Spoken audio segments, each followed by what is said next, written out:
चूसाता देवरा चूसाता। ई कौन गाना गाओते रे? मारा लगे हंसा गाऊंगा वाला। हाँ तो का करी? कौन भगवान वाला गाना नहीं खे? ना भाई, हमरा संगे संगे गाओ। अच्छा लगावा। अरे करमे से करमे विधाना विधाना होता वे कुकरम कुकरम करमे से करमे विधाता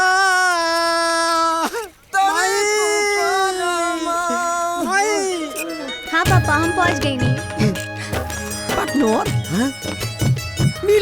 मिल गई। हाँ हाँ, नानी भी ठीक दिया।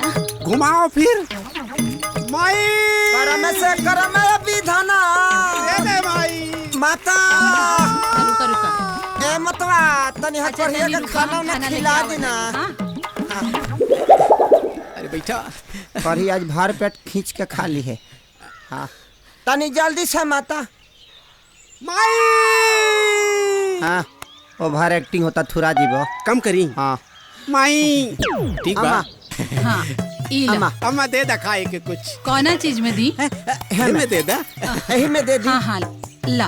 हाँ वही में उछल दीजिए। कोरी हाँ खा ई लेगा। ला। हाँ कोरी खा। आरवा चलो चल अब के आराम भाता से खा। घींचा हाँ। खा ला। ए हाँ, बबी बबी तनी कोरिया के पानी पिया दी। हाँ? पूजा पानी ले आवा। खा खा रहे हैं। खा कर। खा ली।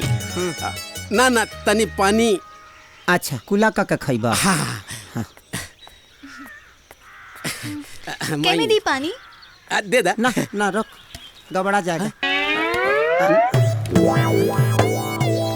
तुमको बढ़िया बर्तन में पिलाएंगे।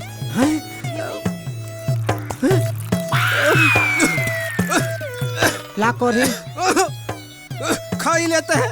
ना पिएबा? नहीं नहीं नहीं नहीं। कोर्ट की दवाई तो सरकारी अस्पताल में मुफ्त में मिलेला, तो जाके इनका इलाज काहे नहीं करावत? हम इसका इलाज कराए 2-3 बार इलाज कराए, दवाइयों खाया, निमन होने पाया, तले बैगन खा लिया, तब से फिर गड़बड़ा गया। घबरा जाता है। फिर करा लेंगे हम।